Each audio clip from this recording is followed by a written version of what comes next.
You've eaten Gotham's wealth, its spirit, but your feast is nearly over. This is not my home. It's an operating table. And I'm the surgeon. Why aren't you laughing? From this moment on, none of you are safe.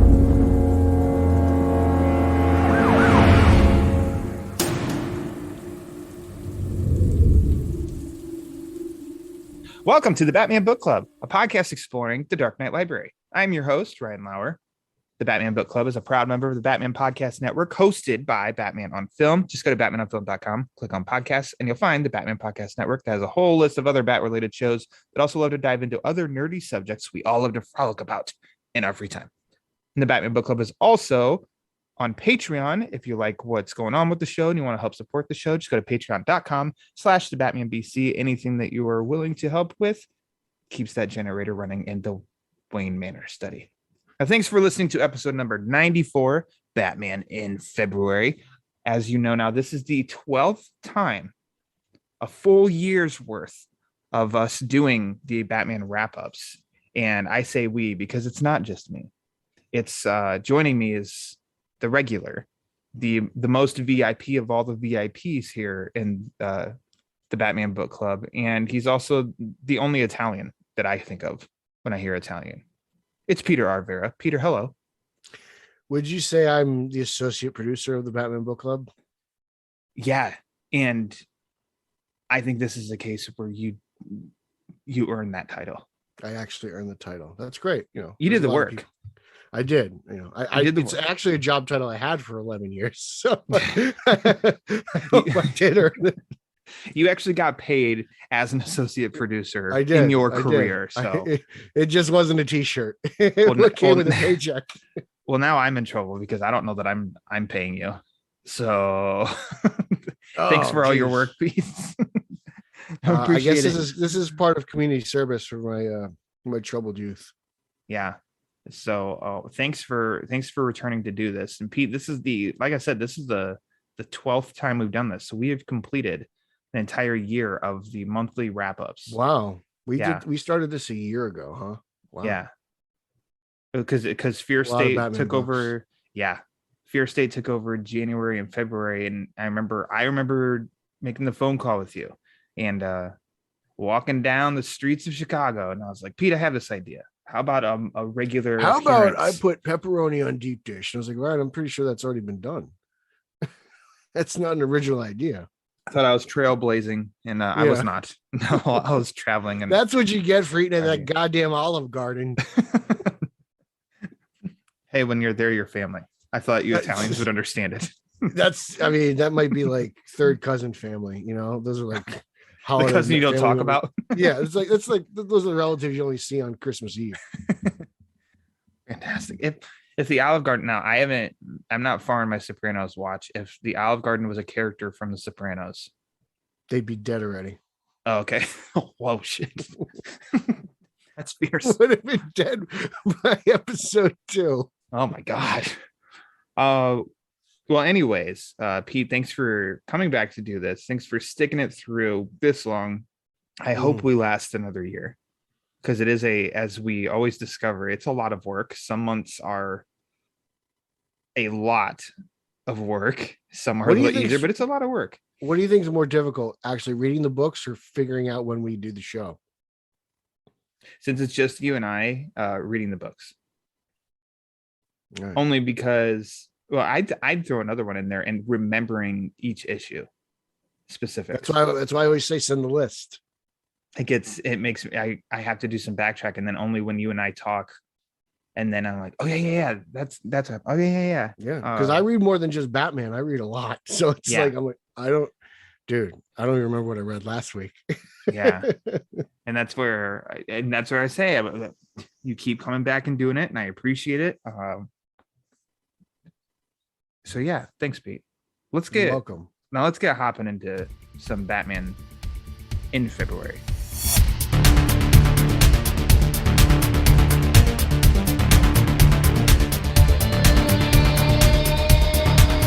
Now, you've been a busy bee the past 2 months, and you've got one more month to go of this 12-week issue run of Detective Comics.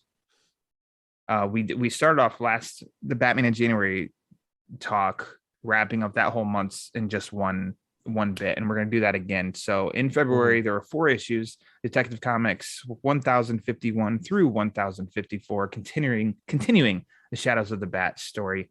Pete, take it away, because this is your bread and butter. This is your big I don't know, this is your deal. I can't wait till this is over. Not because I'm not enjoying it, but this is a hell of a commitment every week. I really miss writing one review a month. I'll tell you that much. Really, I think Tamaki's done a really good job progressing the story. She's moved it along. We've learned a lot of things.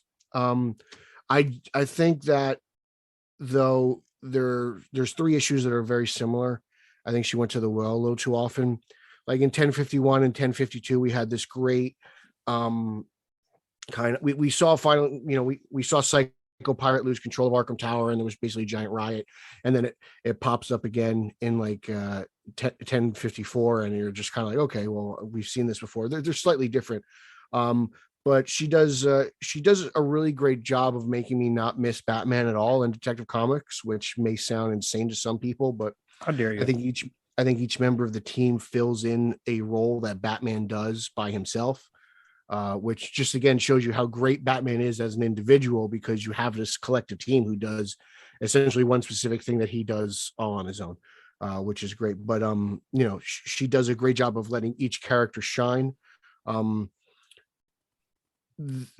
only, I feel like, while I've really enjoyed what Max Rainer has done with the artwork, at times it felt a little sloppy. There were sometimes there were bat emblems missing.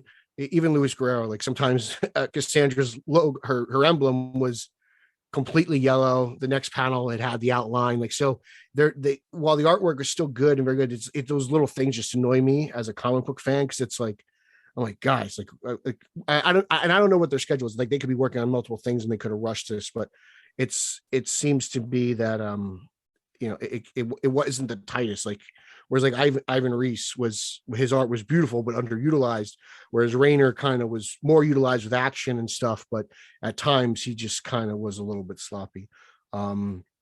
Interesting things where we get a really good backstory between Dr. Ware and Psycho Pirate. We learned that Dr. Ware has like 55 lives. Like, this guy is the greatest used car salesman of all time. He can convince anybody to do any kind of bullshit he wants over the phone. Yeah. And there's cool elements of certain movies. Like, if you like, I don't know if she did this intentionally, Tamaki, but like in certain issues, it's like, oh, this reminds me of Die Hard, and then this reminds me of Total Recall, and it's like just little elements. Like when Arkham seals shut and everyone's trapped inside, that reminds me of like the 2-week scene in Total Recall. Mm-hmm. It's just everyone's freaking out, and it's there's those things that hark back. But I don't know. But what about you? What did you think of these books? Well, before I forget, I did love in 1052. Dr. Meridian comes out of Cafe First. Mm-hmm. That's a nice little nod. The nod there of Antoine First. Yeah, I thought it was great. Small. This is not relevant to the story at all, but I knew in coming across that, like, I need to note this and say it, because I know Peter funny because will be like, oh, that's fun. We know the names. She wasn't in any. Anton First passed away before Batman Returns, so like it's just kind of funny. It's like, oh, Chase Meridian, Anton First. Like, at first, Yeah. I didn't make the connection, and I was like, oh, okay, there it is. At first, obviously, I didn't mean that. Peter, oh, you. I think that the story is good. I can agree with you in the sense of not miss Batman. It'd be hard to try and. I think Batman being included in this book would take away from the other characters that are doing this, because I would be more of like, get me back to Batman. But I knew heading into this, Batman's not going to be in it. He's not going to be in it. This isn't about Batman. Okay. So it's easy to, I don't know, to just accept that this is going to be about like the family working together in this Arkham Tower. I liked how last month was kind of about building up of the perception of what Arkham Tower is. And this section, like this act, it's almost like it's going to be like a 3-act deal. This act is breaking that down and showing us behind the scenes what's really happening, which is pretty cool. Because we knew last month, because they showed us of day, I don't know, 42 or 43, that it's just chaos and that there's murder. And you're kind of like, oh man, everything's gone crazy. How are we getting there? And this is taking us to that point. I'm really glad that it is weekly, because having to wait, I think, could make it feel too slow if we had to wait for this. Well, now we know why it is. Month. Exactly. Yeah. And we'll get to Zdarsky's going to take over at some point. Yeah. And for Batman, at least. I agree with Rainer, and just honest feelings. I feel the art can be too generic at times. I mean, you kicked off the book with Ivan Reis, which I say great Reis, art. Yeah. Okay. Ivan, not Ivan Ooze, just Ivan. And his art is fantastic. And then it's pretty detailed and distinct. And Rainer's at times can just seem very there. And I disagree with you on that. I think Rainer's art is very detailed. I actually compared him to Jorge Jimenez. I think they have that very, very similar, very fine line, detailed artwork. I don't think it's very generic at all. Not throughout, just there are times, I thought. But okay. Pete and I are going to fight. We're fighting. The first fight on the Batman Book Club is with Peter Verra. I got a nasty left hook, kid. I'm scrappy, but that's all I have. But I like where it's building. I like the use of Psychopirate. I do like that everything's closing in on Dr. Ware. Yeah. The inclusion and at a rapid pace too. Yeah. And that's cool. I feel Tamaki, who has been stellar on Detective since she started on the book. Now you can almost, as a reader, feel it too, because he's got penguins coming. Penguins and closing in, because it's like, hey, you owe me, which your boy Oswald, you'll always take Oswald, and he's closing in. But then to pay him, it's like, Ware's got to reach out to this connection to try and get that debt paid off. But now he's got this debt from this other person. He's just robbing Peter to pay Paul. Yeah, and it's wild. And then what are they? You see the Crashers, the Party Crashers. Where did we see them before? Were they in Batman? They weren't in Batman, were they? I think they're just like, if I'm not mistaken, I think they're just kind of like Fear State magistrate rejects. They're Fear State. Okay, because I knew that there was because of their armor. It looks magistrate armor. Okay, because I was really trying to think, like, where did we see these guys before? I don't know that we saw them in Detective. Like, this was recently, not as in like, in 1997 they showed up. No, this was like within the past year for sure. I'd say sometime between like Joker War and Future State, like somewhere in there. Okay, because they have like a Joker motif going on. Yeah, but I think it's fun. I think it's good. I even more so, I love this backup story. It might be the greatest backup story of all time. And you're not exaggerating. You're being totally honest. No, being honest. It's so good. I would not have. I wish it was its own title. Me too. And I think they're like 8 pages is the backup each time. So I was even trying to do the math, like, okay, 8 times 12, that's like 90. That's not even enough for it to sell as its own, collected trade either. Because I think this kid, I don't know, it's just Rosenberg, who's been on a roll lately. Yeah. Matthew Rosenberg. He's got me invested in this kid. And I think the artwork is really good too. It reminds me of John Paulion. Okay. A little bit, I thought. It just really looks like that creature of the creature of the night, Batman Creature of the Night book that he did. And it is. I think you're correct. Fernando Blanco is the artist, but I mean, just as we see they can go on this journey with this kid and the elements and his interaction with Jason Todd, and then I think it is Detective at the end of 1052. It's like Batman and Robin, especially Robin, want to like arrest the kid and take him to Arkham because Penguin's using him, using kids as killers and stuff. And then the kids yelling back at him, it's not right. Batman's making an army of boys. Like, Yeah, he's a pretty smart kid. He's It's- able to pick out a Robin. He knows there's a different Robin each time. So this kid's Yeah. pretty brilliant. It's just he's got a horrible string of bad luck Yeah. and really just being thrown through the gauntlet of Gotham City. Which, He's in Arkham as a kid. Arkham as a kid. He's interacting with Clayface. And then as the story progresses, you find out when in time it takes place. Like it's happening during Nightfall. It's happening during No Man's Land. Oh, that's really cool. When Bane breaks out everybody in Nightfall, the kid doesn't want to go, but then Bane kind of like forces his hand and makes this kid fight Zaz. And you're like, oh my God, like this, it goes from bad to worse. And then during Nightfall, Asbat's like throws a batarang and he knocks him off a bridge. And then No Man's Land comes and he's still just trying to, and at one point he was trying to leave Gotham and he knows he can't survive in this city. He knows the city is a cesspool and it's going to destroy him, but he can't get out. Like nothing, there's something preventing him from leaving, and it's just a force of nature. And you really feel for the guy because it's just like, man, like he just knows he's not going to live long in Gotham, but he cannot seem to escape the city. And I love where we started with this, because I thought it was just going to be a short little like, oh, this kid, oh, look at Scarecrow's the bad guy.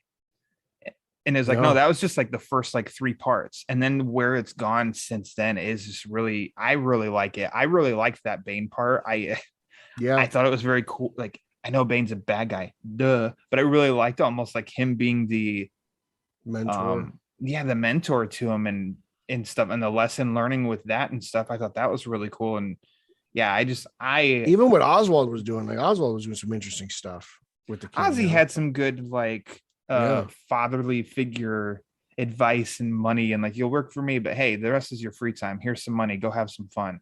And stuff like I don't know, I'm a huge fan of this backup story. So I wasn't all in on this Shadows of the Bat arc, because I'm like, I don't know, but yeah, it's won me over. I think it's really cool. I know it's a good story. I give it a so, solid B.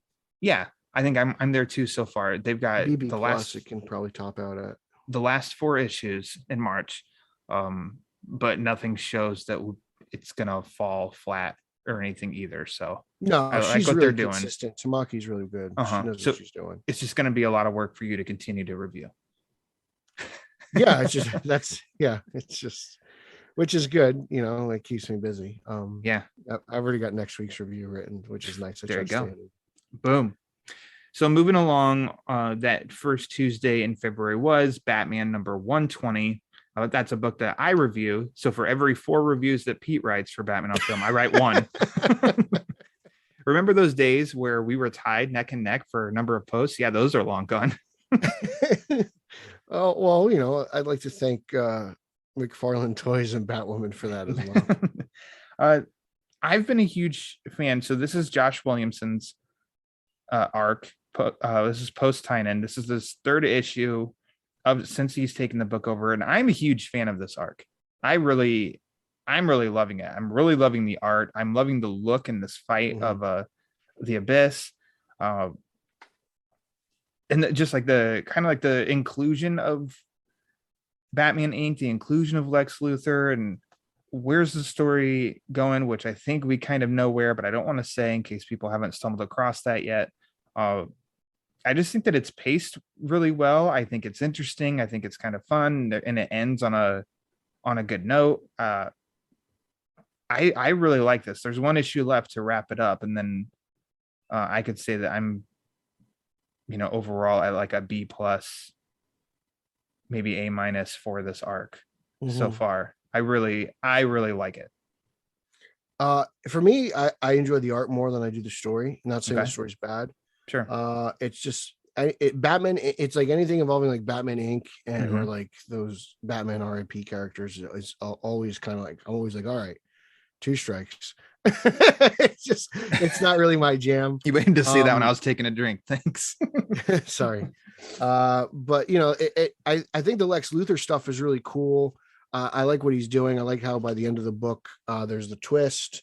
I don't know what Abyss is up to, which is interesting, and I appreciate being kind of on the edge of my seat there.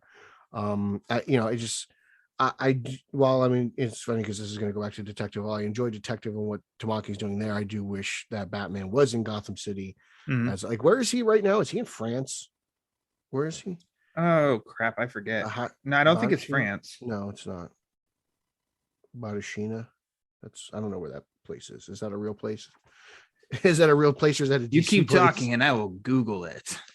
It's right in the front page. I don't know if it's a real city, but no, I'm digging it. I mean, it's a cool. It's in the little South detective China Sea, Okay, in the okay. vicinity of So it is a real Indonesia. city. All right. No, just Oh. in DC land. Oh, it's DC land. Okay, that's interesting. Which actually we'll talk about something related to that topic in a few Okay. books. But I enjoy Batman interacting with this detective. You know, I think Williamson does a really good job with Bruce Wayne and stuff. I am just not a fan of Batman Inc. While I Gotcha. love seeing the Oval back, I mean, I'll give the story a B. I'm not going to give it like I'm not going to go higher. Sure. Than that, though. In Batman Inc., I'm not like if they announce Batman Inc., I'm like, oh my god, I need to be there right away and get the first issue. I don't look for more Batman Inc. Mm-hmm. I don't mind it. Like we've done it. I did an episode with Batman Inc. with Justin Kowalski on this show before, and I like that story arc and stuff. But Justin likes all the stories I don't like. What are you talking about? You love Thrill Killer. I see it mounted on your wall behind you right now. Yeah. But I think what's different here is just because at its heart, it is kind of like it's a mystery, and it's not. There isn't much screen time for Batman Inc. Like Batman is in most of, pretty much he's on almost every single page here. We're following him through this, and it's not solely focused on Batman Inc. Instead, it's Batman Inc.'s murdered. This Abyss character is the murderer. Or no, I'm sorry. Batman Inc. murdered somebody. Batman needs to solve this and figure that out. Interacts with this, like, you know what I mean? It's not direct focus like Morrison made on Batman Inc. itself. Well, we'll see what that's why it works for me. Yes, exactly. So we'll see with that. We know what the cover is. There's a character coming back that I'm not excited about. So we'll see. But so far, I really, really like this arc. Maybe it's because this story follows a long streak of the book that I just was not enjoying for the longest time. So maybe that makes it. Maybe that's why I like it. Maybe more than a lot of others too. I don't know. Not going to try and make excuses or anything, but that could be for me. I just feel it's setting up something I didn't like before. So it's like, okay, yeah, you're harking back to that, and that's fine. Okay. Did you read the backups to this? No. I thought it was cool. I kind of dig this. I don't know too much about this version of Robin. I don't know if she's an in continuity Robin. I think it's Gotham Academy or something like that. I don't read that actual title, but this version of Robin, her name escapes me. She's popped up before, I think, in Urban Legends, and it's a very interesting story. It's way more fantastical, but it's just for some reason their dynamic really works for me, and it's not nearly as good as Rosenberg's, but I think it's a fun, cute little like just kind of Batman and Robin story at its heart. So I think it's worth it. Maybe with this next issue, I'll just grab all four of these issues because this backup's been throughout this arc, right? Mm-hmm. Okay, maybe I'll just do like just a sit down and just go through all four in 20 minutes or something, and then I can be like, Pete, what are you talking about? Or Pete, I trust Peter's recommendations. That's all I'm saying. He recommended Justice League. What was the winner? Endless Winter. Story. Endless Winter. And that's what I credit of Peter Verra. Well done. No one else believed in that story for the longest time. They need to hire you. So there we go with the first February, or the first Tuesday in February. Her name's Mia, by the way. Mia? Okay. Mia Mizoguchi. Okay. If I pronounce that properly. Doesn't mean I didn't overlook something, but I've never seen or heard of her prior to this. So I think she's original character. I don't know what continuity she's in. Like I gave up trying to figure out continuity, but like I've seen her appear in, I believe it was one Batman Urban Legend story, and she's in Gotham Academy, I believe. Gotcha. Okay. Someone else had to tell me that. I didn't figure that out on my own. Well, that's good of you to admit. Unlike some people, I'll admit when I'm wrong. Good. Are you combing your beard? I brush it, yes. Oh, I thought you might have had the comb. I do have a comb, but the comb I got you, the bat comb. Oh, I have that. Where is that? It's not too far away. It's around here. It's with the rest of my wooden combs. Okay. I just saw it and I thought, wait, is that the bat comb? So no, I have this isn't the one you got me, but I do have other wooden combs, so it's around here somewhere. I have no idea. Now I need to find it.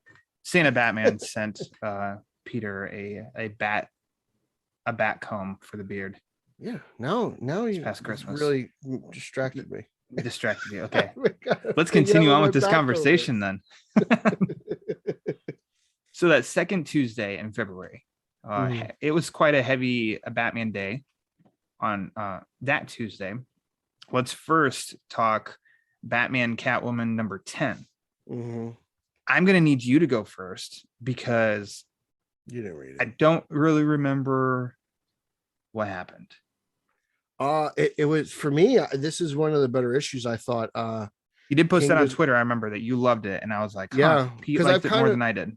Yeah, just because, like, I feel like this book has been kind of up and down for me. Mm-hmm. But between the Christmas special and this, I thought that, because I feel like those are the last two issues. I feel like there's a huge gap in between all these books now. But I think King does a really great job of going between, like, past and present, and there's some really good Catwoman Joker stuff. But I think the stuff between is it, I can't remember, is it Helena? Is their daughter's name Helena in this story? I can't remember. I lose track of whatever their kids' names is at the time. But the Helena Selena stuff was really kind of like groundbreaking for me, especially the end. Like, I didn't see that happening, and I was just kind of like, whoa, dude, what are you doing here? Like, you're just, and the way the two stories kind of parallel each other, I thought he did a magnificent job. I really do think this is some of his finest writing. And I mean, just, I'm so happy to have Clayman back. Just, oh God. The artwork that Clayman has on this book is so good. Yeah. It's what I missed. No offense to Liam Sharp, but it's what I missed these past few issues, because there's just kind of I feel like there's no comparison. I think Sharp's to me is like kind of sloppy and messy and hard to follow. This is just like, it's very easy to see what's going on, but there's so much like detail, and I think like the sketch, like almost like a sketchy look, looks really good, and then follows it up with almost a little photorealistic in a way. And and I think I really love, and it just makes me think the animated series Catwoman outfit, that I think that's probably that's the past, I'd think. Yes. That's the past. I love him illustrating that. I just kind of feel while reading it too, I don't know what the point was. Like, what are we working toward? What, because there's barely any Batman in this one, which, I mean, we understand why. He's knocked out from an encounter with the Joker, and then it's just Catwoman and Joker. And I think what I got out of it is, and maybe this is the point Joker's trying to bring out in her, that she's kind of not being her natural self. Batman is holding her, in Joker's eyes, he's holding her back. And obviously in our eyes, it's like Batman's doing the good of like keeping her from doing, like, crossing the line. And I get that, but it's almost like it's almost like, okay, and I'm waiting for something else with this issue, and I didn't really get it. I feel like this has been more of a Catwoman Joker story than anything else, for sure. Which is funny, because I feel like the Joker book is a Jim Gordon story. Yeah, which it's just funny. I think, like most of Tom King's work, you're gonna have to wait till the very end for the payoff. Like, he just that's kind of his style. He doesn't really rush into things. I will say, like, this is totally different than his Batman run. Like, I've never seen him write so many words. Usually during Batman, it was kind of like a couple bubbles and mostly some grunts. But yeah, when 7 he minutes actually later, you're done with the issue. yeah, but when he actually, like, he's got a lot of exposition here, and things seem very thought out and methodical. And like I said, the whole like fight between the fights that parallel, like when Catwoman is fighting Joker, and then when she's fighting Helena, like that to me was just like, oh man, like this is interesting. This is just the back and forth, and I like the non-linear stuff. And while I still don't like Helena's outfit as I guess she's Batwoman, I'm just mesmerized by this. And it's just, I just wish the story had like more consistency, because sometimes, like, Garrett's gonna kill me on this. I was like, sometimes I'm like, man, this is just boring. But I thought that this story, I don't know if it's because it was basically constant action, but it really just kept my attention. Gotcha. I think the layouts were, this one was the most, so you could have like 3 panels, you have each timeline, but it's almost like, how do I want to say this? So let's take first. So three panels, and it's Selena in Joker's face, punches Joker, and then Joker falls. But the first panel is the past, the second panel is the present, the third panel is the future, almost of the same thing. But it's like it's almost like you get the story through one page for all 3 timelines. Does that make sense? Like, I think there's like a layout here that really, like, each one matches, but also takes you to the next like action. Each one plays out, but it's like I think it's really smart. And it's clever, and it's good. But like I said, I almost just feel more of like, oh, okay, it's Bruce's quote unquote holding Catwoman back. Okay, and I'm waiting for that, and which is what I feel a little bit with this book. I'm waiting for the next part. But I think for you, when the last issue comes out, I'm going to do a full binge of the whole thing right before I read that last issue, in hopes that, like, I'll refresh all of it, because we're entering, what was it, December of 2020, I think was the first issue. So here we are. 2 years. Yeah. So we're entering the second year of this 12 issue book.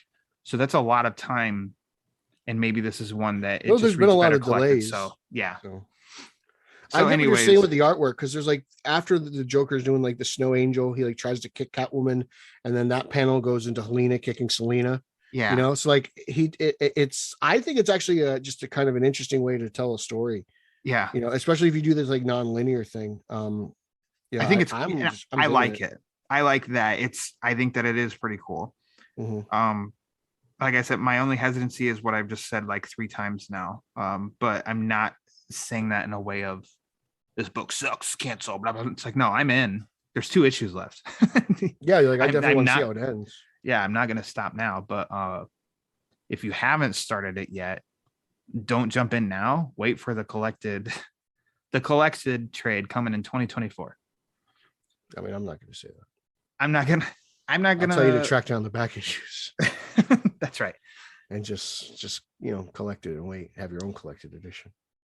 It's good. You're responsible for this. It's good to have Batman Urban Legends back in the talk for the monthly wrap up. So Batman Urban Legends number 12. Last month I didn't read number 11. You did, specifically pointing out 2 stories. I read both of those stories, and then for this month I started with the Zatanna one, and I just couldn't get into it. So then I skipped to the Ace one, and I'll talk about the Ace one first. Yeah, I love this Ace story. Yeah, these are wonderful. These are drawings of animals, but I was feeling it for the animals the whole time, and I wanted these humans to get torn up and shredded. Yeah, Sons of bitches. Yeah, I'm with you. I think we're on the same page here. I like the Zatanna story a little bit more than you. I liked it less than last issue. Okay. I'm with you. It kind of took a turn. Like, the first couple, you're kind of like, okay, what are they doing? What is the point? Like, last issue, they tease like Batman and Zatanna do this thing. They do this like ritual, or if that's the right word. and you're kind of like, okay, it'll be explained, and it's not really explained. And then it seems to be like there's this villain, and then there's an animal involved in that, and you're like, oh my god, they sucked the life force out of this adorable puppy, and I'm like, well, these people need to die. Yeah. But I think that the end of the Batman Zatanna story is very good when Constantine gets involved, and I think the Batman Zatanna relationship is something it's very underlooked when it comes to Batman's relationships in comics. While it may not get as much love as Selena or Talia, I think it's up there. Like, there's definitely some sort of connection there between the two. Mm-hmm. But we all know how Batman feels about magic. Maybe that keeps it away. And this is something that Tynan digged into a little bit more in detail on his run on Detective Comics, and I thought he did a brilliant job having Zatara be a friend of the Waynes and all that stuff, and Bruce knowing Zatanna from a child. So it's definitely a relationship that I really enjoy and dig. I wish I saw more of it. She's no Silver St. Cloud, but then again, who is? Yeah. This one took a little bit more for me to get invested in. But I'm still into it. I'm wondering what Constantine's role in all of this is. It is getting very fantastical very fast. Yeah. And that's not normally my jam with Batman, but like, a good story is a good story. So I'm in it. Like, this seems like a pretty decent story. The other Stigma by Ram V. I love Ram. Or Ram. Sorry if I pronounce your name wrong, but I have no idea what you're trying to tell me here. This story completely lost me. Who's the main character in that one? I don't even know. Okay. Like, I have no idea. And then there's this clairvoyant GCPD story, Eternity, written by oh god, I'm gonna butcher this guy's name here. Mohal Mashigo. And it's very interesting. It's really out there. I don't know why this is in a Batman book, because it doesn't really it takes place in Gotham City. It doesn't really seem that Batman's involved too much. So and then you get to the Ace story, which is absolutely brilliant. The first thing I did after I finished this Ace story was I went and hugged my dog. It was just, I love you. Yeah. I was like, God, this just really hits me in the feels. Did it make you want to get a chicken or a turtle? I mean, no, but now I want to eat Popeyes. But so I'll have some chicken at some point. But I think, while Batman's tied up and, they're telling us, his captors are basically baiting him, and he's basically saying, like, a cage is just an illusion, and when you find the will to break free, you will break free. And it's really not that hard to escape a certain doom. And then as he's like saying this, Ace is making his escape, and he's utilizing the other animals around Love him. it. And it's really fascinating. Like, It came back for the bear. The bear, and then the turtle, Yes. Everyone had theirs, and then the chicken, because the chicken's just, it's just, I love how smart I dogs love are. I love proactive turtles. It's like it always wins me over. All right, carry on. Yeah.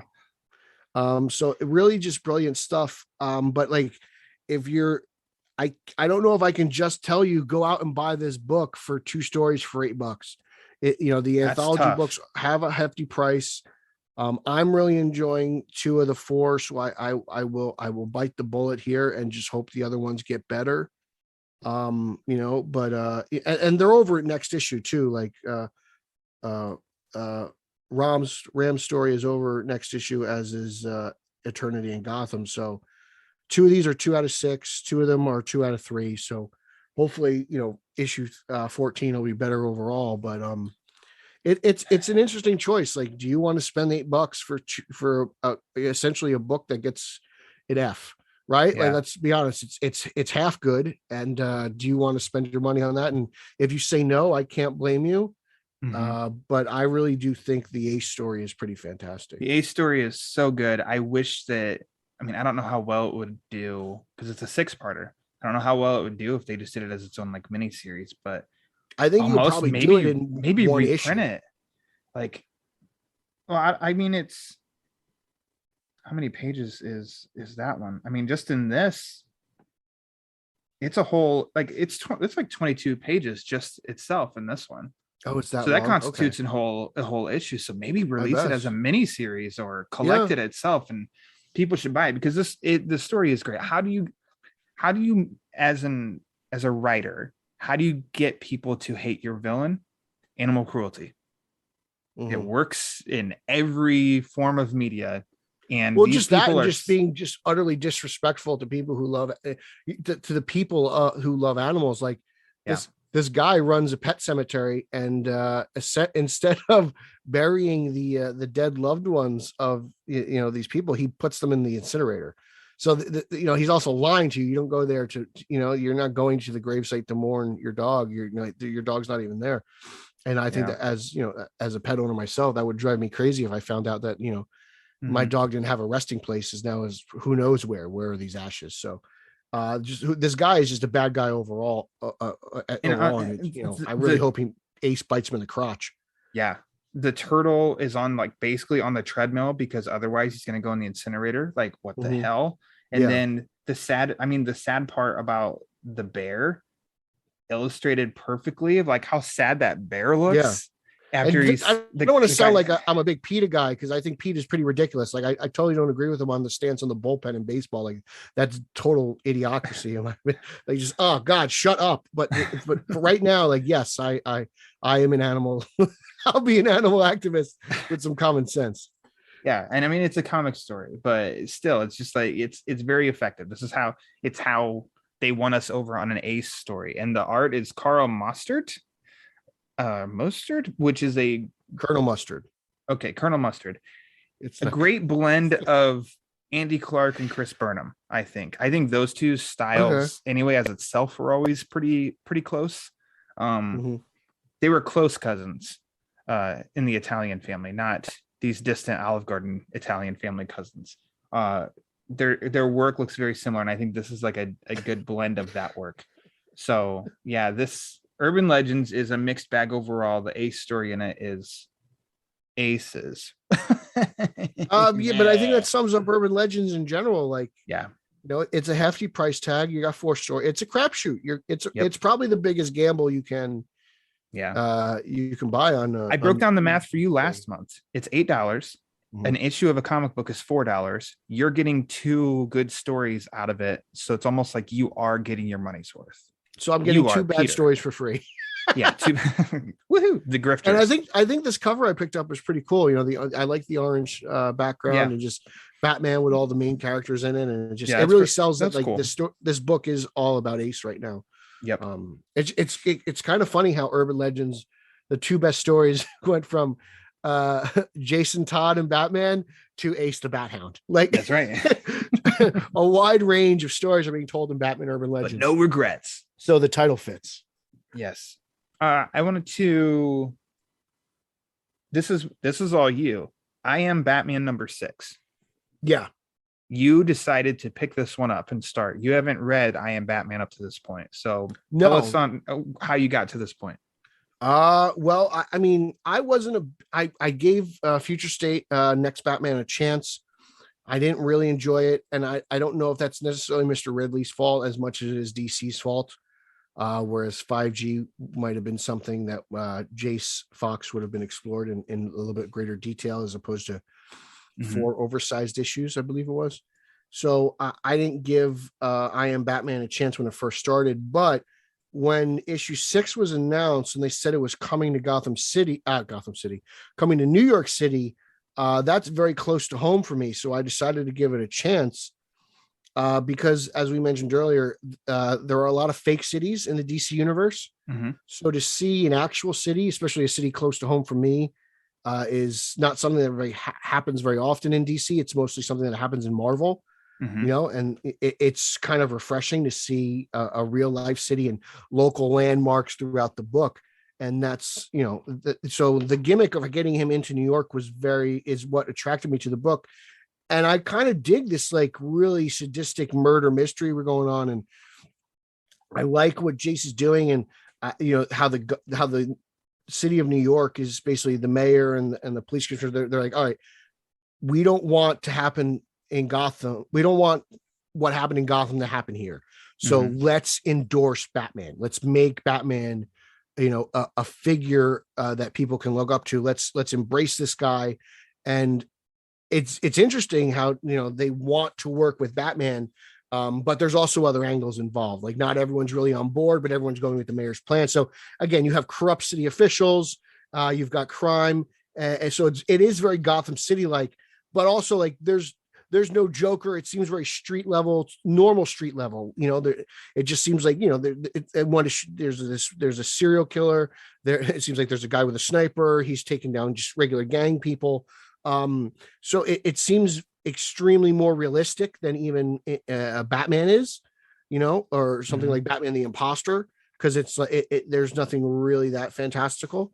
But I dig the armor that Jason's wearing. It kind of reminds me of what we're getting. It looks like a hybrid of it looks like what Jim Lee drew for Pattinson when the Fandom poster. Like Nice. It's got like that plated look in the chest and the abs area, but it looks very Jim Lee Batman in the cowl. Like it's the artwork's solid. Who drew this book? I'm trying to get to the credits here. They're probably at the back. So, Ken Lashley, who is fantastic. I met him at a East Coast Comic Con back in 2018. He signed my copy of like Superman Doomed #1. So he's a great artist. He's actually a friend of my cousin Nicole. Believe it or not, she used to date what was his name? He used to draw Ninja Turtles books. Kevin Eastman? No, I'm kidding. No, she's not that old. It's blanking on me, but yeah. So I'm a big fan of Lashley. And it's and then it involves like I forget her name, but there's a cop who basically was kicked out of Gotham by Montoya and everything because she didn't agree with vigilantes, and now she's leading up the task force to work with Batman, so she's not happy with it. So there's that angst in there, and I'm enjoying it. Like for one issue in, and I'm excited to see where it goes. And I like having my own superhero. While Batman is traditionally a New Jersey native, which is great. Most people don't realize that Gotham City is in New Jersey, Southern New Jersey. It's the only good thing about South Jersey. It's good to have Batman in the New York metropolitan area. Nice. To comment quick on the cover, I know that there's a variant cover by Francesco Mattina, who is almost getting to like Bermeo level covers. I love Francesco Mattina covers. That's a badass cover. But okay, there you go. I Am Batman. Did you read it? Outside of no. I know. Yeah. Hold on a second. Just because you skipped the first 5 issues, buddy. I gave it a shot. Buckaroo. Okay. Hold on. I admit when I'm wrong. I should have been reading this from issue 1. I admit when I'm wrong. You ditched Scooby-Doo. So why don't you just check yourself before you wreck wasn't yourself, any good. Pete, okay. Oh, hey now. Come on. Ouch. Well, that's our transition into Batman Scooby-Doo Mysteries number 11. I'm not going to say it wasn't good. This is my least favorite issue. Oh, I guess I was right. Second to last issue of this series. And yeah, I was very like, meh. And partially because the Creeper is in it. I have never liked the Creeper. I've always thought the Creeper is obnoxious. Just don't like the character. And yeah, I think the weirdest thing is that this may be the most Scooby-Doo-ish issue, as in like following almost the format of the old show and everything. And yeah, something about it just didn't click with me, and it was very just okay. So there you go. Right. I'm not going to ask you to go back to the comic shop and pick up this one, Pete. Did they do an issue with Scrappy that I missed? They have not. Thank God. Well, you love buy that Scrappy. one for sure. I'm a big Scrappy Doo fan. Yes, I am. Hate Scrappy. Yeah, you have bad taste. Ouch. I could almost say like, hey, I'm friends with you, Pete, and you're like I said, you have bad taste. You've texted me multiple times while you're eating at the Olive Garden. Shut your mouth. The Batman I can't wait to try. Sponsored by the Olive Garden. Billy's, what's that place called? Logan's. Why every time it's a new name, yes. It's a different name. Okay. Wolverines. I want to try Wolverines Steakhouse. Came out to Wolverines. All right. So the next Tuesday, February 15th, I think we're both going to land on the same place here. Batman the Night, number 2 of 10 by this is the story that takes place in Paris. Chip Zdarsky. And Pete said it briefly at the top of the show, but yes, it was just announced that Zdarsky is going to become the writer for the Batman main title, with Jorge Jimenez returning as art. My not liking of the title when Jimenez was on it was not in any part because of him. I just didn't care for the story. So this, because of Zdarsky, how good Zdarsky is, and especially as of late, with Jimenez's art. Like I'm very excited for the future of the Batman title. As for Batman the Knight, P, I loved this issue. Loved it. It's very good. It's very good. I loved this. I think the Knight is good because people could roll their eyes because, oh great, another Batman book, but it's giving us something different than what we're seeing in the other ones. We're seeing that while Bruce is traveling and learning, that's what this journey is this title is going to be. And I mean, here we have a mystery. We have Bruce encountering a Catwoman before Catwoman, who becomes basically almost like an instructor, teaching him how to, get around, sneak in and out and such, as well as he doesn't know any of this. He's such a rookie at this that he makes mistakes, but as he makes the mistakes and as she advises him, I think as a Batman fan, for me, I'm like, oh, this snaps together for this skill that we always see for Batman. Oh, this kind of snaps in as, oh, this is when Bruce does this as Batman. You know what I mean? It is building him up. It's building it all together.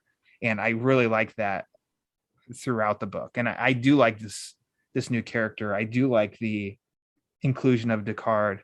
Yeah, that's probably my favorite aspect of the book is the inclusion of Descartes, because beginning to end Descartes is fun. Included in the origin of Bruce Wayne and Batman at some point, and I appreciate that, and it's cool. There's a lot of begins in here, right? Mm-hmm. Yeah, Bruce for sure. Wayne has to become a criminal to understand criminals, and we can see where his affection for cat burglars comes from. Exactly. So that's interesting. It's good. I wouldn't say it's like the most amazing thing I've ever read, because just it, and again, I want to talk about Zero Year. Just when you try to like retell Batman's origin, it's like, man, I don't know. Just year one's kind of a slippery slope. Yeah, it's like, why are you doing this? It's got to be good. And where 0 Year failed for me, I think this is succeeding. I'm into it. I'm liking it, and I'm very interested to see what goes on. And while I don't necessarily trust this cat burglar just yet, yeah, trust. I there's part of me that wonders, is she working with Descartes? Like, I just kind of am very skeptical of her right now. I wonder what her angle is.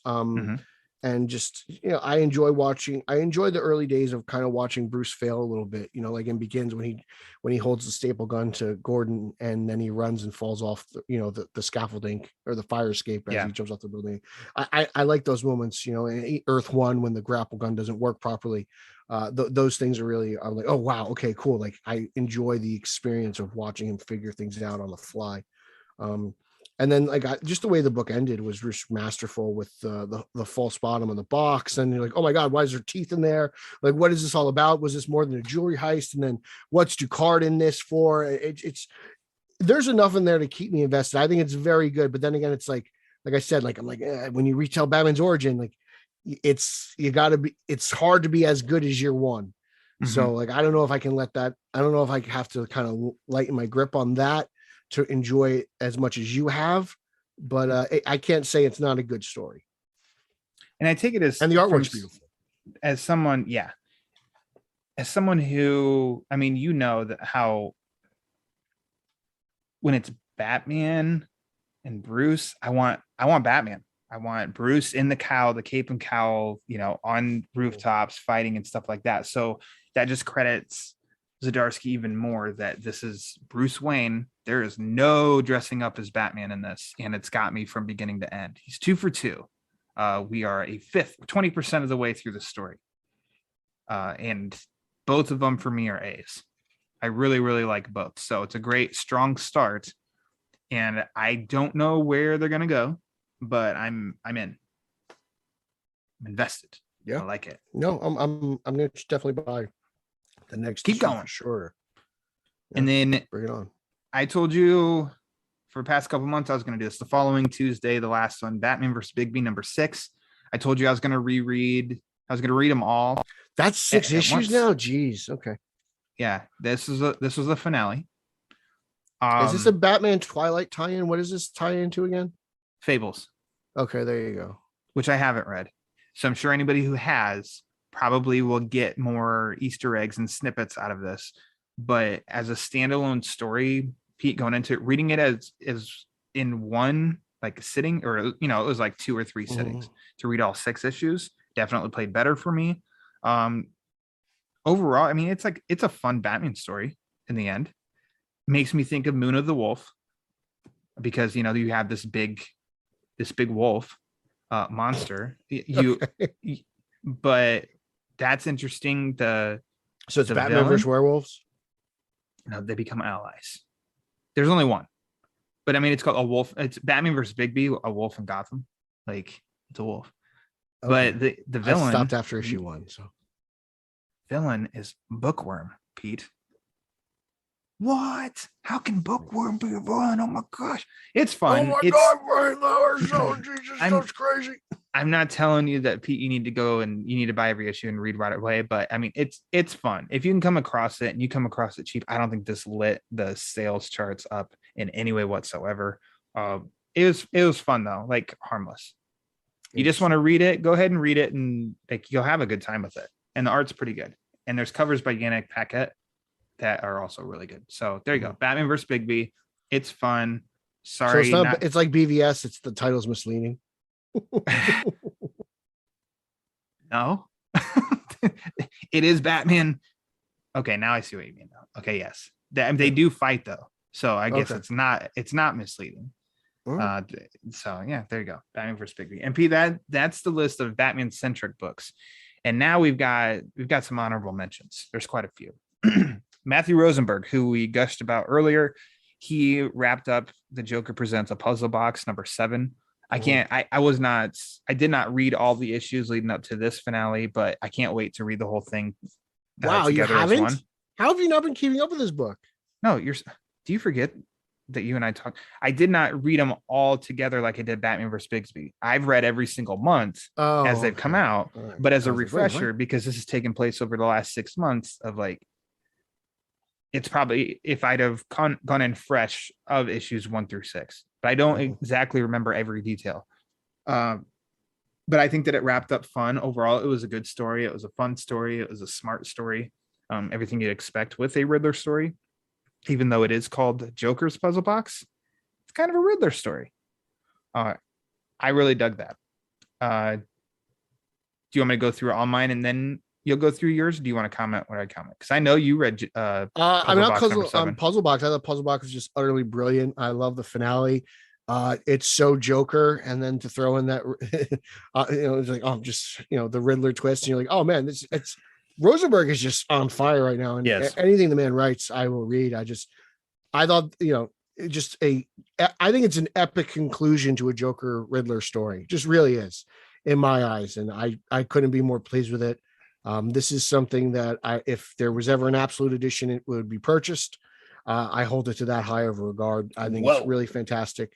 And it's kind of a mind F, trying to put this together as it's happening is very confusing. And, and I think that's the whole point. That's why it is a puzzle box. So I thought it was utterly brilliant. And I thought issue 7 was just absolutely magic. And you get the whole freaking Rogues Gallery multiple times throughout the whole run, which is also awesome. So yeah, that was a great mini series. A great surprise for me was Suicide Squad Blaze #1.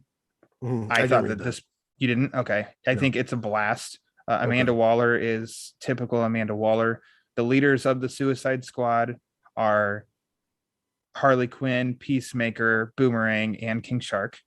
And they need more people to their squad. So it takes you through the process of getting more people to join their squad, as well as who and what this new threat is, which is almost, it feels like it's a Superman gone wrong, which you maybe feel like that's not something new, but it actually kind of is. It works out really cool. And yeah, I think this is a 3-part series. And I think that it's funny that we've launched a new Black Label Suicide Squad story before the one that started like 6 months ago has even wrapped. We've been waiting forever for the 3rd issue of that one, which Joker, now it's supposed, get Suicide Squad, get Joker. I think that now is in April. We'll see. But yeah, Suicide Squad Blaze #1 was Is Batman was a in the lot of book at fun. all? Very briefly. Very briefly. Okay, so Yeah. that means that's good. That means we can discuss We Are Robin at some point. Just want to get that in there. Okay. All right.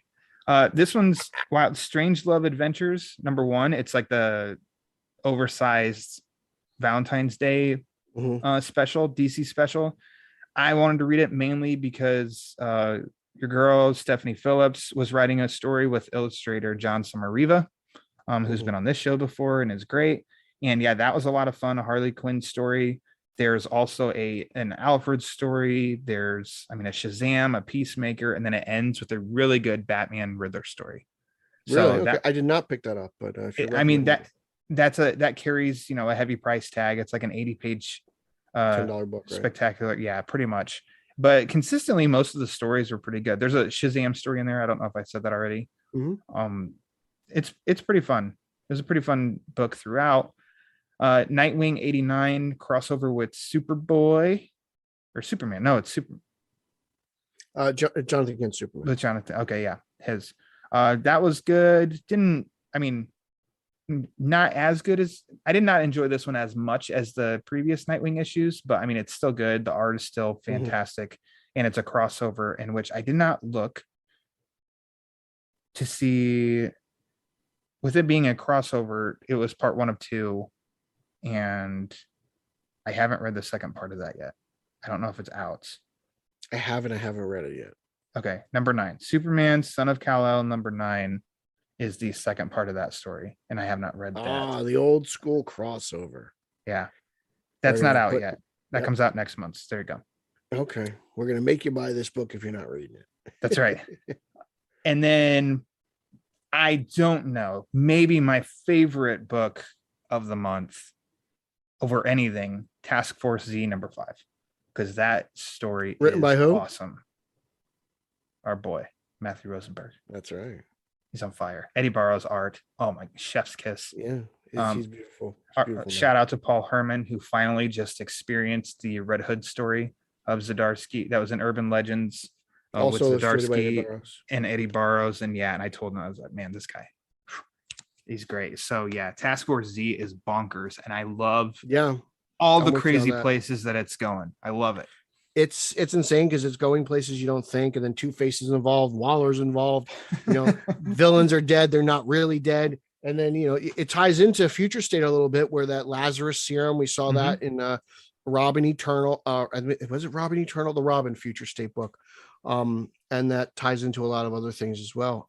So yeah, I'm really enjoying that. It's just, I gotta say, as much as I wish Jason Todd was still dead, I think what they've been doing with the character for the last 2 years has been pretty remarkable. I don't think it's been written this good. I think this is the best the character's been written in his history. So I applaud them for finally. I agree with that. Like, I don't know if there's people can come back and say under the hood story, it's, while the comic version of that I think is good. I like the movie version more, but I still think like Three Jokers, this I liked the, oh my gosh, because there's a lot of bad Jason Todd in that era as well. Like that stands out as the highlight of it. But trying to pick out the highlight of Jason Todd within the past couple years is going to be very difficult, because it probably would be Three Jokers, but that's not necessarily his story. He shares that book. This one is, and that Urban Legend story, that was his story. It's been pretty phenomenal. Suicide Squad Get Joker, yes. So we're waiting for the third and final book, but that's his story, and he's great in that. So yeah, they found a sweet spot with him. Yeah, and I'm glad. Yeah, me too. My honorable mentions is a little bit longer. Batgirls #3. Really enjoyed it. It's definitely a book for a younger audience, probably younger female audience, but the camaraderie between the 3 Batgirls is great. Just hearing them interact is fun, and I appreciate that. Like you combine Spoiler, Cassandra Cain, and Barbara Gordon, and it's a good time. Future State Gotham is absolutely brilliant. Again, another great Jason Todd story. What issue number is this? I'm up to number 10 right now. I think 9 of them you've given like almost like a glowing review of. And this was actually, I think, the best use of Jace Fox until issue 6 of I Am Batman. So his Batman is made cameo appearances in this title, but it's really good. And it takes the best of Future State and combines it into one story. And this new Joker, it's pretty interesting stuff. He's taken down everybody in Gotham. He seems to be a brute. He's very different from your traditional Joker. He's more of a force of nature. And then there is a backup story by John Accardi and Sean Murphy that is absolutely like must read. Sean Murphy. All right. Yeah. He's got a book coming up soon. You know what I mean? Trying to figure out how the Batmobile got ruined, in my opinion, is one of the greatest mysteries of all. Because I haven't read a backup story, and this includes House of Gotham, this much, because I'm like, oh man, did I miss? I keep rereading it, trying to pick up things, and it seems to be a very interesting mystery, and I would love for you to read it and tell me what you think, just the backup story, if you don't mind, because I'd love to get your take on that. I would love to hear everyone's opinion on that, from Eric Carter to, anybody, Eric Holzman, if he wants to pick up a comic book for a change, I'd love to see what he has to say. So I'm really fascinated by that. So I really would like you to read that. Joker 12 is probably the best that this book has ever been. You're still reading it. Go you. Yeah. Well, I've been reading it for Punchline, but this is the first time both stories I think are on. I think it's the first time that Joker is actually better than Punchline in the primary is better than the backup, and Cassandra Cain shines in her scenes. We find out who is actually the man behind the plan. Harvey Bullock is in it. That's fantastic. Robin's number 4, very interesting. We find out who kidnapped Tim Drake and what's going on there. So I recommend that. Catwoman 40, really good heist stuff. Catwoman getting gritty with the mafia. I love that. Really brings me back to the roots. And then what I think is, I'm going to say book of my month is Robin 11, because what Williamson does at the end of this book is something that Batman fans have been begging for since The Wedding. We've been craving for this, the return of this individual, and it looks like finally we're going to get it. I'm not going to spoil it, but the whole League of Lazarus and everything, and we really get a whole rundown of Roz's family, and we kind of actually feel a little sympathy for Roz, because we find out his mother is an actually even more horrible person than he is. So Williamson really crafted this interesting dynamic, and that final page, that book, oh my God. I mean, I cannot stress enough how happy I am. I hope to God what I think happens. But just the anticipation of, that's why I'm giving it book of the month. And it's funny because it's an honorable mention, but just because what can come next from that splash page really has me excited. And I think all Batman fans are going to be very pleased with that. So Robin 11, I think, is required reading, as are the first two. Shout out to Javi Trujillo, because he messaged me and said, hey, I told Pete this too, but I really think you need to read Robin 11.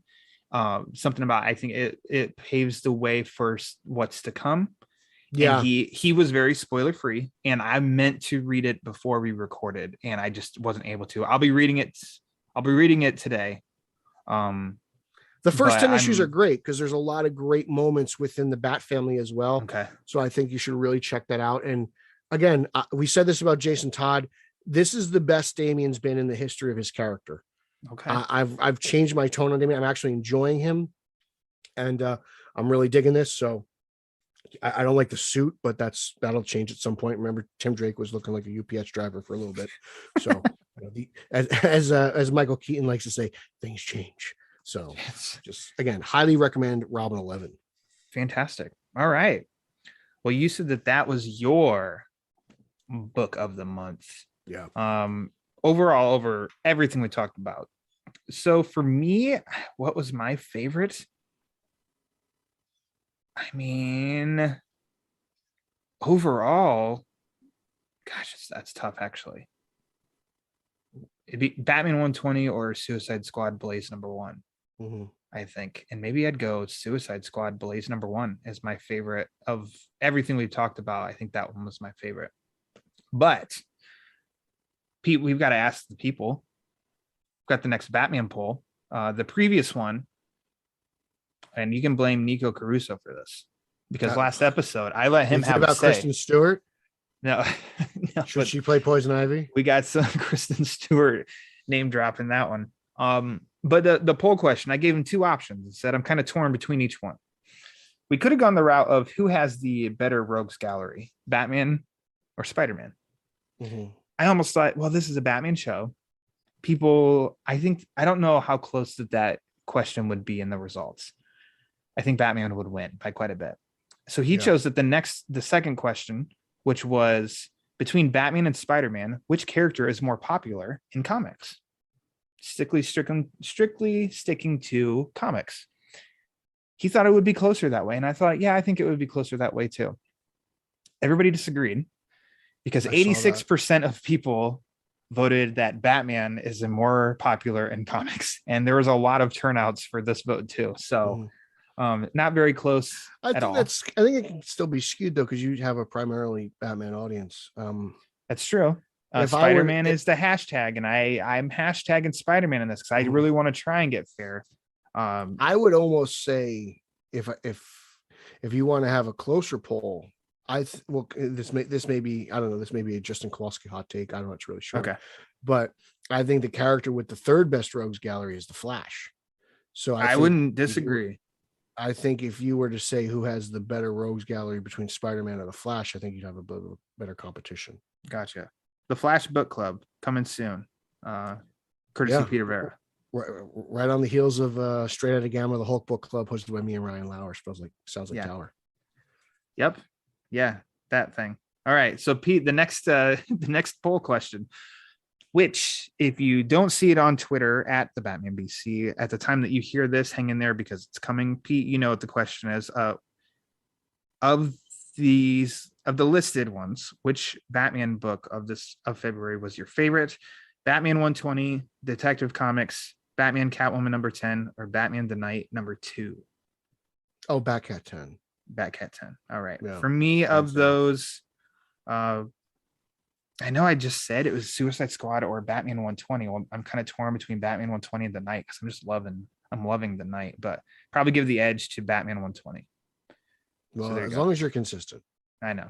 So of those four options, if you picked the Night, I would have made fun of you for that. Like, make up your goddamn mind. Like, wow, you don't know what you're doing. This is how you end up just at the Olive flip-flopping Garden. everywhere. You're like, oh, okay, cool. That's cool. I agree with you. You're like one of those guys on Twitter who just agrees with everyone. You know, you're just like, it's okay to roll up the sleeves every once in a while. Yeah. Shame. But yeah, there's the Batman poll. And Pete, that's Batman in February. We've wrapped this up. Another month done. Yeah. And is next month lighter? Please say it's lighter. No. Because Murphy's Beyond the White Knight series starts. I believe we're getting another issue of Batman One Dark Knight. I believe the next Catwoman Lonely City issue is coming out. Oh, finally, I can read that story in one shot. And Tom King's Batman Killing Time kicks off. So yeah, right there. There's some extra books. That's interesting because I didn't like Curse of the White Knight. I did not enjoy that story. So he's got to win you back. He's got to win you back on this one. You know, there's only that Anton First Batmobile only goes so far. I didn't even say last month, so we felt like the load was lighter in December and January. That was because Batman the Animated Series or the Adventures Continue series wrapped up in November. The Legends of the Dark Knight, the series that I thought all 8 issues were great. I loved it. Yeah, I came across no announcement that it was only an 8-issue series or anything. That there's no more of those issues. Maybe there'll be another volume of that. I don't know. So Scooby-Doo. I'm not complaining. Scooby-Doo Batman wraps up next month. So then Batman vs. Big Me wraps up so this they've month. got to do Scrappy, right? Scrappy's got to be in the book, in the story. Ace just comes and like bites his neck out. That'd be awesome. We just talked about, you know, how bad animal cruelty is, and you want to turn into Michael Vick. It's different if it's animal versus animal, and one of the animals is Scrappy. So dog fighting's okay? It's not illegal dog fighting, but dogs will fight, and if Scrappy goes down, then I'm all for that. So I can see your Michael Vick poster from here. Oh, stop it. Pete, thanks for going on this adventure yet again. I hope we continue to do this for another year because, like I said, it's a lot of work. It's a lot of commitment. You're a busy man as you're about to list off everything that you're up to in the nerd spectrum on top of all of your real life busyness. Yeah. So yeah, thanks for doing this. And why don't you go ahead and plug away? You can follow me on social media. That's Twitter, Instagram, and Zack Snyder's favorite platform, Verra, at Pete Illustrated. You can follow podcast number one. It's a news-based podcast, straight_O_G, Straight Outta Gotham. I co-host that with the champion of Long Island. That's Eric Holzman. You can follow podcast number two at Italians for Spidey on Twitter. I co-host that with Deep Dish and Meatball. That is Nico and Nick Caruso, the Italian Spider-Man Coalition podcast. Just three Goombas getting sloppy and talking about Spider-Man. Check out my reviews of Detective Comics every week now on Batman on Film. I've got toy reviews for Jada Toys die-cast Batmobile. I've got a Riddler and Penguin figure review for Todd McFarlane toys at BOF YouTube. I've got interviews with Michael Uslan on BOF YouTube. Check out at Team Yellow Oval on Twitter. That's good stuff there. And let's have fun, interact. There's a Facebook group and a Facebook fan page for Straight Outta Gotham, so there's a lot of good discourse there. And please give that Twitter handle a follow at straight_O_G.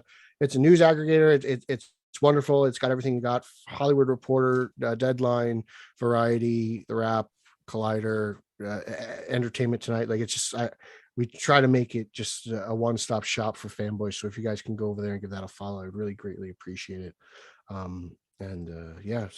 Tower, take it away. It gave me the gift. Straight Outta Gotham gave me the gift of the Google bat signal animation. Yeah, I learned fun. that from Straight Outta Gotham. I didn't see it anywhere until Straight Outta Gotham posted it, and then I saw it from others after the fact. And I was like, "Yeah, Straight Outta Gotham." Yeah. If you don't know what I'm talking about, go to Straight Outta Gotham on Twitter, and you'll see what I'm talking about.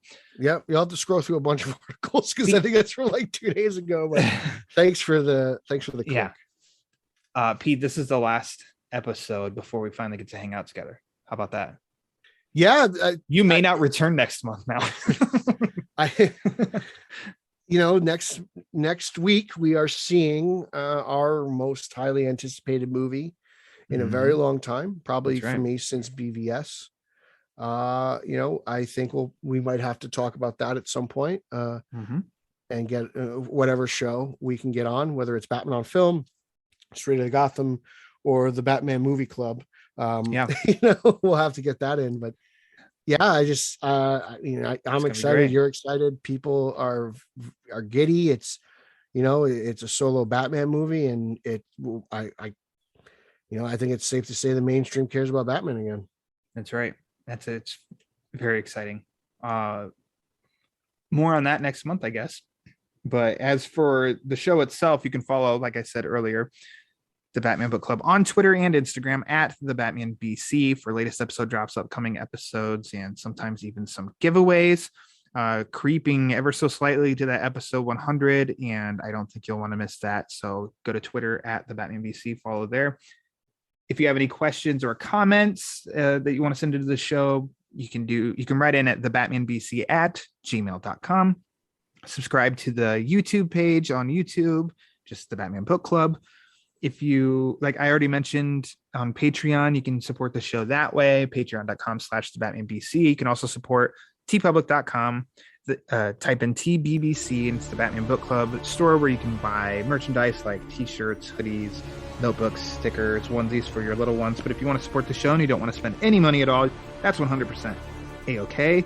The easiest thing you can do is leave a rate and review on Apple Podcasts. Just go to the Apple Podcast page, rate and review. Link to that page is in the description of this episode.